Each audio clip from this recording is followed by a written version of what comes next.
name is Marlena Green. I'm a Norristown native. I'm a Republican black woman, and I have been Republican majority of my time since I turned 18.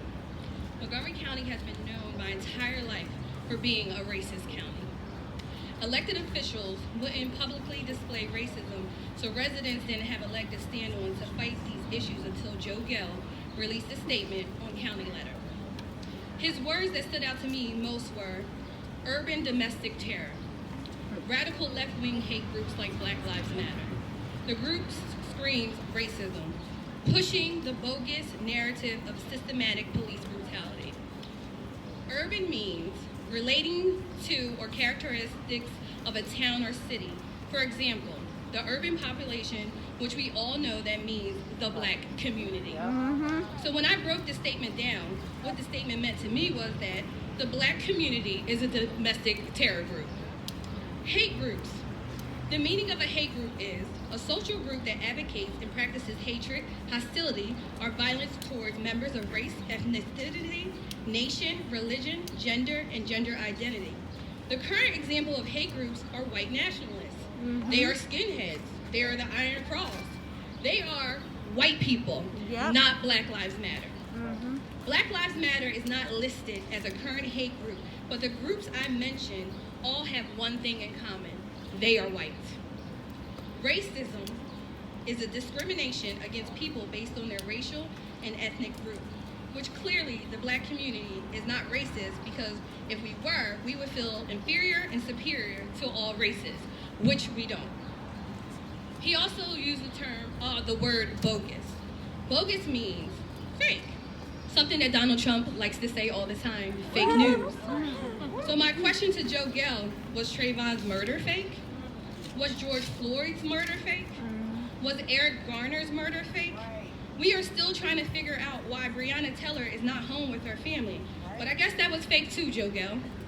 Let's talk about Meekis Golson, who was killed at the hands of Norristown police on February 22nd, 1994. This was the first killing that happened at the hands of the police department. The killing sparked a storm of protests from the black community. Here we are in 2020, still protesting about systematic police brutality that Joe Gell thinks is bogus. How can we fight racism when we currently have Joe Gell as commissioner, who clearly condones and advocates for racist, which regarding the statement that he released on Montgomery County letterhead? If we continue to allow elected officials think like this, killings like Meekis Golson will continue to happen. We have officers like Sobek, who were in our town, killing our men, handcuffing our men, jumping out on our men, and still he got elected for a judge position in Blue Belt. He was protected by the white supremacist structure that ran the Norristown Police Department.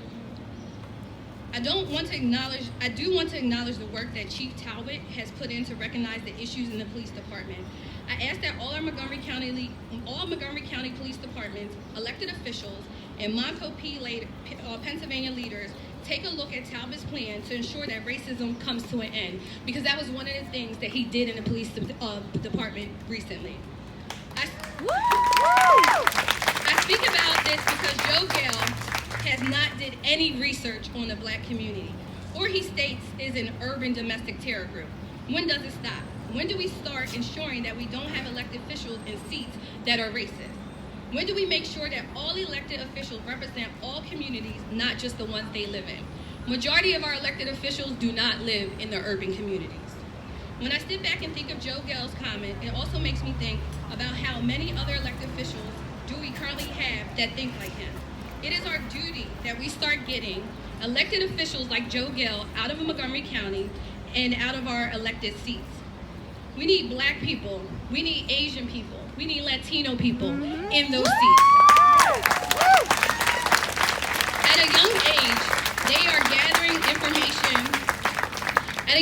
are gathering information on us and creating a false narrative. The black community is part of this school to prison pipeline system. That is why so many of our people are incarcerated now. I remember being that black girl in school that teachers who didn't look like me stated I had behavior issues. Nobody didn't look at the facts that my father died before I was 5. Nobody looked at the fact that the person that was raising me passed away 6 months after him. I was a part of a system. Now they were building a case against me that I shouldn't succeed in life.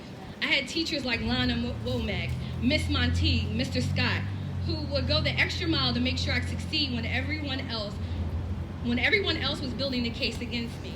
Silly me to think that finally we are at a day and time when it isn't happening anymore, when it still is. I have a black son that I'm raising that is at a disadvantage because he is black. I look at him with sadness in my eyes because it's people like Joe Gale who are in positions to demand change, but yet putting him in a box as another black male who falsely claims he is a victim. My son is a victim because of the color of his skin. My son has been a victim of the school-to-prison pipeline system. My son, who has always been a great student, struggled in 4th grade in Montgomery County School District because of classroom size, a teacher who didn't care, and because he was being set up to be placed in a box that he had behaviors. I received his report card, which wasn't good, but never notified by his teacher that he was having a problem. After emailing her and asking her was she aware of the implicit bias, I also sent her a study that was done by the Yale students, where staff tend to observe mostly closely black boys than other students in the room. Black students represent 60% of enrollment in 2009, and 27% referred to law enforcement, and 31% subject to school-related arrests. How can that be? What do I know that I'm involved?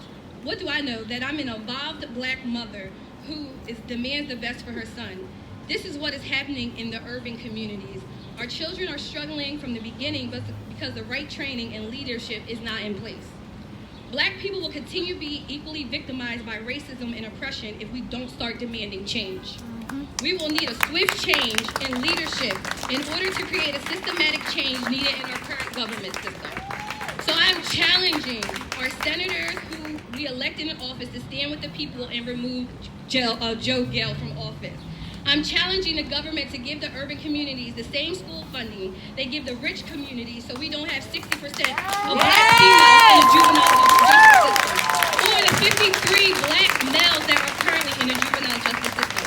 I'm challenging the government to come up with some type of plan to get more African American teachers in the urban community. I'm challenging Val and Ken to reinstate Bear and Hudson, who are advocates for a fair criminal justice system, no matter the color or the race or the race.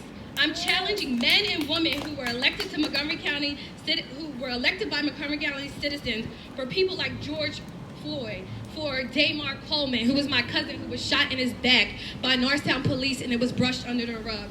I'm challenging and I'm fighting for our young black children in this community, our black brothers who are protected but only viewed as animals, for my young black sisters who have to pick up the pieces when the family is separated because our men are incarcerated. I do this for my son, Eric Robinson, and I demand that Joe Gale be removed from office for his comments towards the black community. Thank you.